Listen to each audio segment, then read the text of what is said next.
मैं मनोज चतुर्वेदी, केटीटी न्यूज़ से।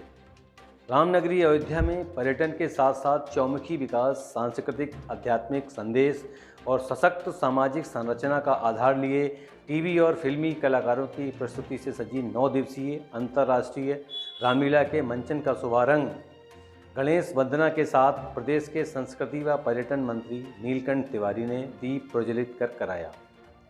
फिर देखते ही देखते कलाकारों ने एक के बाद एक धार्मिक प्रस्तुति करके सामाजिक और आध्यात्मिक संदेशों की धारा प्रवाहमान कर दी। समूचे कार्यक्रम का डीडी नेशनल और डीडी भारती पर लाइव प्रसारण किया जा रहा है। कोरोना के प्रोटोकॉल के चलते कार्यक्रम स्थल पर आम आदमी का प्रवेश वर्जित है।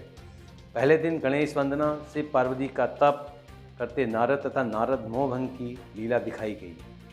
इससे पूर्व राम के जीवन चरित्र से जुड़े स्थलों से लाई गई मिट्टी से बनी भगवान की प्रतिमा का विधि विधान पूर्वक पूजन अर्चन किया गया। रामलीला के संरक्षक प्रवेश साहिब सिंह वर्मा ने बताया, प्रधानमंत्री नरेंद्र मोदी को 25 अक्टूबर दशहरे के दिन रावण दहन के कार्यक्रम में सम्मिलित होने के लिए आमंत्रित किया गया है।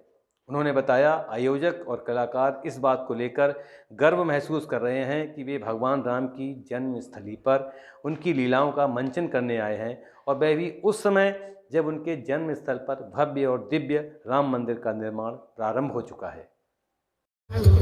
हम सभी बहुत ही सौभाग्यशाली हैं कि हमको ये अवसर मिला कि अयोध्या नगरी में जहाँ पर प्रभु श्री राम का भव्य मंदिर बनने जा रहा है, वहाँ पर इस अयोध्या की रामलीला को करने का हमें अवसर प्राप्त हुआ।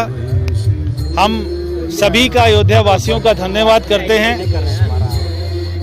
ये अयोध्या की रामलीला दुनिया के करोड़ों लोग आज इसको देखेंगे। 7 से 10 बजे तक ऑनलाइन इसको दिखाया जाएगा। देश भर के मशहूर कलाकार इसमें भाग ले रहे हैं। 14 भाषाओं में इसका प्रसारण होगा। भगवान राम के जहां चरण पड़े वहां से मिट्टी लाकर उनकी मूर्ति बनाई गई, उनकी अभी पूजा चल रही है। उसके बाद में ठीक 7 बजे इसका प्रसारण होगा।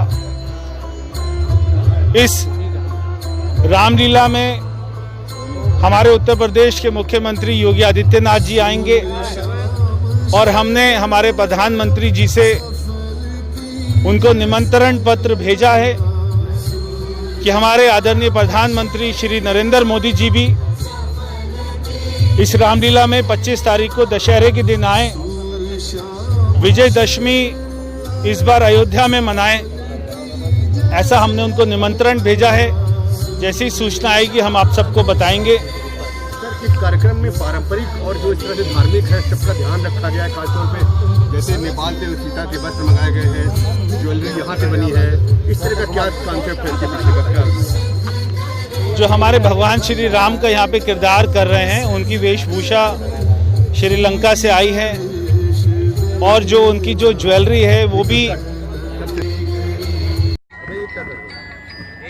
रामलीला हमारे सांस्कृतिक पक्ष के रक्षा का, सांस्कृतिक पक्ष के संरक्षण का और सांस्कृतिक पक्ष में कोई अपभ्रंश ना आवे, उसका सबसे बड़ा साधन है।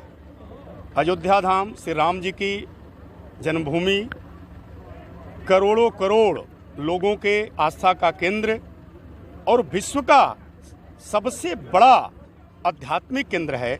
ऐसे आध्यात्मिक केंद्र पर सिनेमा के, टीवी के कलाकारों द्वारा यह जो मंचन किया जा रहा है, पूरे विश्व में, पूरे देश में एक नया संदेश लेकर के आएगा।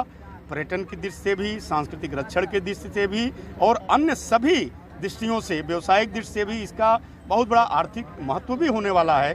क्योंकि इस तरीके से जब कार्यक्रम अयोध्या धाम में होंगे, अन्य और भी कार्यक्रम होंगे, तो निश्चित तौर पर अयोध्या धाम के आसपास के क्षेत्रों में लोगों का उन्नयन होगा, विकास होगा, रोजगार की संभावनाएं बढ़ेगी और इससे निश्चित तौर पर एक बहुत बड़ा विकास का दौर भी शुरू होगा। यूपी संस्कृति विभाग इसमें जुड़ा हुआ है, खासतौर पे इसका यूपी सरकार इसके माध्यम से पर्यटन को बढ़ावा देना चाहती है अयोध्या की। देखिए, हम लोगों का जो भी पर्यटन को बढ़ावा देने के लिए काम किया जाता है, उस प्रत्येक कार्य को माननीय योगी जी की सरकार पुष्ट करने का, संबल प्रदान करने का काम करती है।